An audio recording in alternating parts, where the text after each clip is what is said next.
Hello दोस्तों, आज हम मूवी एक्सप्लेन करने वाले हैं जवान। मेन लीड है शाहरुख खान।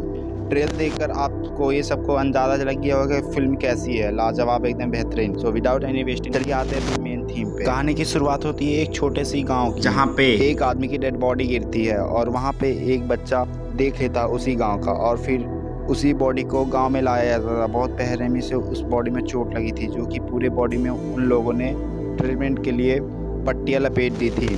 फिर हम दूसरे दिन देखते हैं गांव में एक मेले का आयोजन होता है और पुलिस वाले गांव को कब्जा करने के लिए वहां पे मेले में लोगों को बेरहमी से मार रहे थे। तभी गांव के लोग अपने भगवान से प्रार्थना करते हैं कि उन्हें बचाने के लिए कोई एक मसीहा भेजे। तभी वहां का शोर शराबा सुनकर उस डेड बॉडी में थोड़ी सी जान आ जाती है और फिर एंट्री होती है हमारे शाहरुख खान की, जो कि बहुत बेरहमी से वो भी गुंडों को मारते हैं, पुलिस वालों को मारते हैं, जो कि गाँव वालों में मोटिवेट होकर वो भी शाहरुख खान को अपना मसीहा मान लेते हैं। और शाहरुख खान जब कुछ मैटर सॉल्व हो है तो शाहरुख खान पूछते हैं मैं कहाँ हूँ, मैं कैसे यहाँ पे आया हूँ। तभी वो छोटा बच्चा कहता है मैं आपका याददाश्त मैं दिला के ही रहूँगा। फिल्म में कुछ सालों के बाद सीन दिखाते हैं जहाँ पे एक मेट्रो की स्टेशन की सीन होता है और मेट्रो में बैठी कुछ लड़कियाँ होती हैं और आपस में बात कर रही थी कि अब चलो, अब काम को अंजाम देने का समय आ गया है। तभी ये बंदूक निकालकर मेट्रो को हाईजैक कर लेती हैं। तभी वहाँ उनके चीफ की एंट्री होती है, जो कि शाहरुख खान थे, और एक पुलिस वाला उन्हें देखकर हमला करने वाला था, लेकिन शाहरुख खान उन्हें मार कर बैठा देते हैं और बांध देते हैं। फिर वे पुलिस सेंटर पे कॉल करते हैं और कहते हैं कि हमें आपके कृषि मंत्री से बात करना है। तभी बातचीत करने के लिए नर्मदा ऑफिसर को बुलाया जाता है और वो कहता है कि मुझे आपके कृषि मंत्री से बात करना है। और फिर एक गाना सुनाता है, कहता है कि गाना ख़त्म होने से पहले मुझे आपके मंत्री से बात होनी चाहिए, नहीं तो यहाँ पे हर एक मिनट के बाद लाश गिरती रहेंगी। जो कि 300 पैसेंजर हैं पूरे और इन्हें ज़िंदगी सलामत चाहते तो आपको मेरी बात माननी पड़ेगी। तभी कुछ देर में कृषि मंत्री से बात होती है और फिर चीफ यानी कि शाहरुख खान बोलते हैं कि मंत्री जी, आपके पूरे 5 सालों में लगभग हमारे देश में 10,880 किसानों ने आत्महत्या कर ली, ऐसा क्यों हुआ। तभी मंत्री की हड़बड़ाकर बोलने ही वाले थे, तभी चीफ बोलता है कि मैं एक अकाउंट भेजता हूँ, उसमें ज़्यादा कुछ नहीं, बस 400 करोड़ रुपए आपको ट्रांसफ़र करने हैं। तभी मंत्री डरते हुए कहता है कि मेरे पास इतने पैसे नहीं हैं। तभी चीफ बोलता है कि आप उनसे मदद ले लीजिए जिनकी आप मदद करते हैं, बिजनेसमैन की। तभी हमें काली बिजनेसमैन की सीन दिखाते हुए, और वो बेरहमी और विलन टाइप का था। उसके पास 2 गोलियाँ थी, पहली गोली लाल और दूसरी गोली काली। काली गोली इसलिए खाता था जब उसे गुस्सा आता, और लाल गोली जब खाता जब उसे कोई गुस्सा दिलाता था तब उसे खिलाता था। तभी काली की बेटी उस मेट्रो स्टेशन में बैठी थी और अपनी डिमांड चीफ बताते हुए कहता है कि 40 करोड़ भेजो, नहीं तो आपकी बेटी भी इसमें जान जाएगी। तभी काली ऐसा ही कुछ करता है, लेकिन काली की बेटी आलिया कहती है कि तुम बहुत बड़े चोर और निकम्मे हो। फिर शाहरुख खान कहते हैं तुम्हारे बाप से बड़ा चोर और कोई नहीं है, जो कि अपने बाप को मेरा नाम बताना वो जानते हैं, जो कि था विक्रम राठौर। अब आलिया कहती है कि तुम ही चोर हो। तभी चीफ अपने टीम में से कालकी को दिखाता है, जो कि उसके पापा किसान होते हैं, और फिर उसी का कहानी बताने लगता है। कहता है कि एक दिन कालकी और उसके पापा एग्ज़ाम देने जा रहे थे। तभी वहाँ बैंक के ऑफिसर कुछ आ जाते हैं और कहते हैं कि 40,000 रुपये का भुगतान करे, जो कि उसने लोन ले रखा था। तभी किसान हाथ जोड़ते हुए कहता है कि साहब, आप मुझे 10 दिन का टाइम दें, मैं आपको सारे पैसे लौटा दूंगा। तभी बैंक ऑफिसर उसे चप्पल से मारने लगते हैं और फिर किसान विनती करते हुए कहता है कि आप मेरे बेटे के सामने मुझे मत मारिए। लेकिन ऑफिसर फिर उसकी लुंगी खोल देते हैं और वहाँ के लोग देखते हैं कि कहते हैं कि देखो कितना बेशरम इंसान है, अपनी बेटी के सामने नंगा खड़ा हुआ है।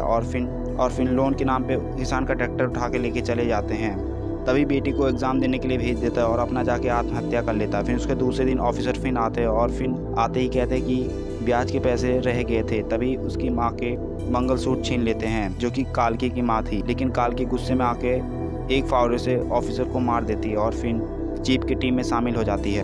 तभी नर्मदा अपनी टीम लेकर वहां आ जाती है जहां पर ट्रेन रुकने वाली थी, लेकिन चीफ सारे पैसेंजर को मम्मी वाला मास्क पहना दिया था ताकि किसी को पता न लग सके और आसानी से उनके साथ बाहर जा सके ट्रेन से। और ट्रेन में ऐसी मशीनें आर्टिफिशियल फिक्स कर दी थी जिससे लगे कि हाईजैकर अभी ट्रेन में ही है। फिर 400 करोड़ उन किसानों में बांट देता है, जो कि लोन के हकदारी होते हैं। और ये सब कहानी काली बिजनेसमैन को सुनाती है नर्मदा, लेकिन काली कहते हैं रहने दो, हमारा भी समय आएगा। तभी हम देखते हैं चीफ अपने माँ के साथ आते हैं, जो कि बहुत नौजवान गबरू थे। तभी आलिया कहती है कि काली से कि आपके लिए हाईजैकर ने एक मैसेज भेजा है, जो कि विक्रम राठौर था। अब काली थोड़ा सा हड़बड़ा जाता है। फिर हम दूसरे सीन में देखते हैं कि फिर हम चीफ को देखते हैं कि ये जेलर का इंस्पेक्टर होता है और वहाँ की महिलाएं हैंडीकेप बच्चों के लिए आर्टिफिशियल हैंड बना रही थी, जो कि बहुत मदद मिलती थी और उन्हें पुरस्कार से सम्मानित भी किया जा रहा था। तभी हम दूसरे सीन में देखते हैं कि चीफ की एक माँ होती हैं, जो कि उसे आज़ाद नाम के बुलाती हैं और उसके शादी की बात कर रही थी। तभी हम देखते हैं कि चीफ शादी करने के लिए दूसरे घर पे जाता है। वहाँ पे एक बच्ची होती है, कहती है कि सबसे पहले मैं आपको पसंद करूँगा, अगर आप मुझे पसंद आ गए तभी आप मेरी मॉम से शादी कर सकते हैं। तभी बातों बातों में उसकी लड़की को आज़ाद पसंद आ जाता है और लड़की की माँ कोई और नहीं बल्कि नर्मदा ही थी। तभी चीफ चौंक से जाता है। अब चीफ का अगला टारगेट था हेल्थ मिनिस्टर, जो कि मंत्री बहुत बड़ी बड़ी जनता से बातें कर रहा था। कह रहा था कि मैंने सरकारी हॉस्पिटल में मैंने वो सुविधा दे दिया कि जो कि आपको प्राइवेट में जाने की ज़रूरत ही नहीं है। तभी चीफ का एक आदमी स्नाइपर से मंत्री के कंधे पे शूट कर देता है। तभी वहाँ पे अफरा तफरी मच जाती है और मंत्री को बचाने के लिए एक एम्बुलेंस आता है और एम्बुलेंस जो कि चीफ का ही था।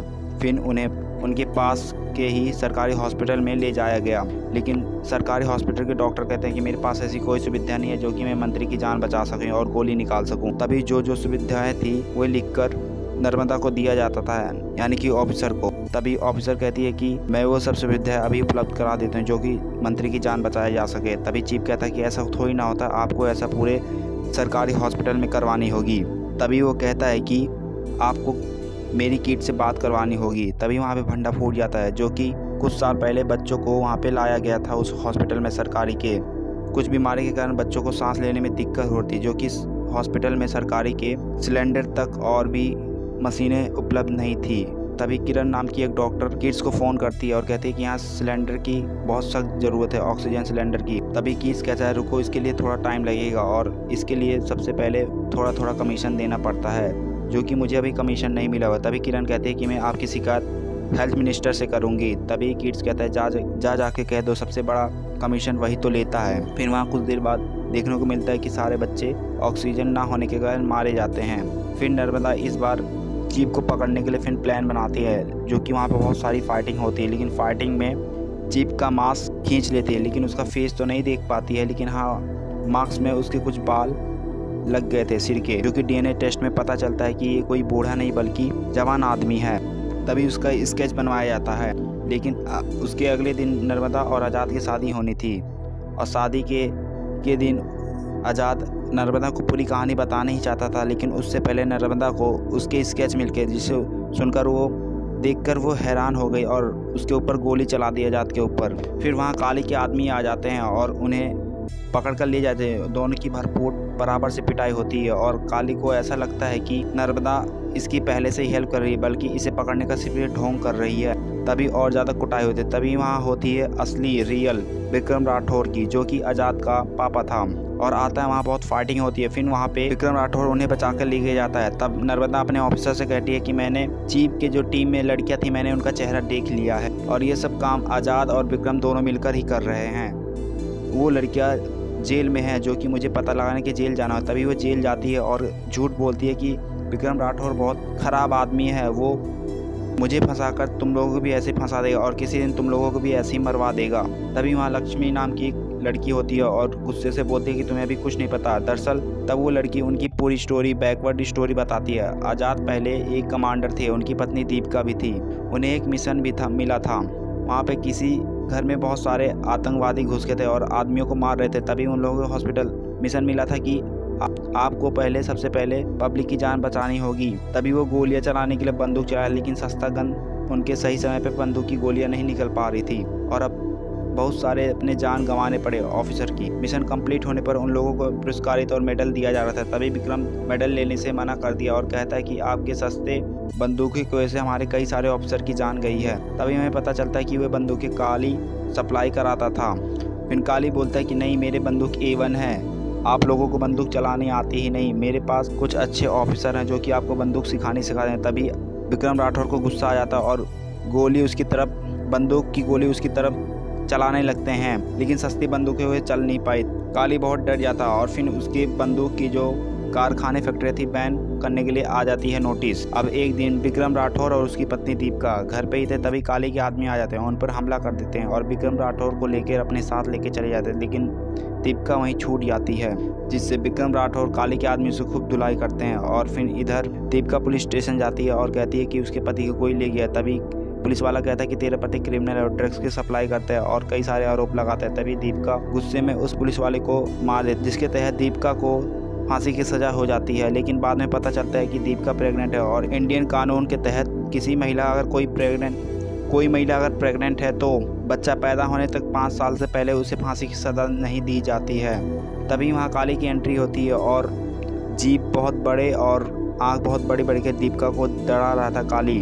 तभी दीपिका पूछती विक्रम कहाँ है। तभी काली कहता है कि टेंशन मत लो, मैंने उसे गोली मारकर प्लेन से गिरवा दिया है। अब 5 साल हो जाता है तब दीपिका को फांसी दी जाती है, लेकिन उससे पहले ये सब कहानी अपने बेटे को बता दी जाती है।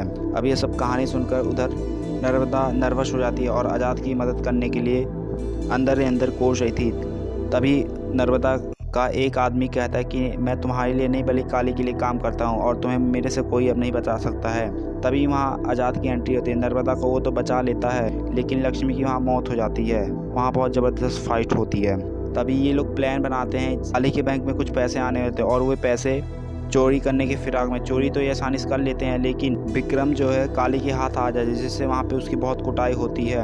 अब इधर राठौर कहता है कि लाइव टीवी पे आके कहता है कि मेरे कब्जे में एक महिला जेलर मेरे कब्जे में है, अगर मेरी डिमांड नहीं पूरी करोगे तो बहुत नुकसान पड़ने का। मेरी बात यह है कि कुछ फैक्ट्री को आपको सीज करना होगा। तभी वहाँ से बातचीत करने के लिए संजय दत्त को बुलाया जाता है। ये बहुत हरामी टाइप का होता है, ये बिना कुछ बात किए उन पर हमला करवा देता है। लेकिन ये सब मजबूरियाँ सुनकर संजय दत्त उसकी बात मानने के लिए तैयार हो जाता है। लेकिन बाद में आज़ाद अपना चेहरा सब कुछ दिखा देता है, लेकिन उससे पहले आज़ाद अपना चेहरा बता देता है और अपना चेहरा भी दिखा देता है और सब कुछ नाम बता देता है और कहता है जनता से कि अपने वोट का सही इस्तेमाल करें। आप मंत्री को वोट दे रहे हैं तो उनसे पूछिए आप मेरी फैमिली के लिए, हमारे देश के लिए क्या कर सकते हो। तभी वहाँ काली की एंट्री होती है, वो लोकेशन के जरिए वहाँ पहुँच जाता है।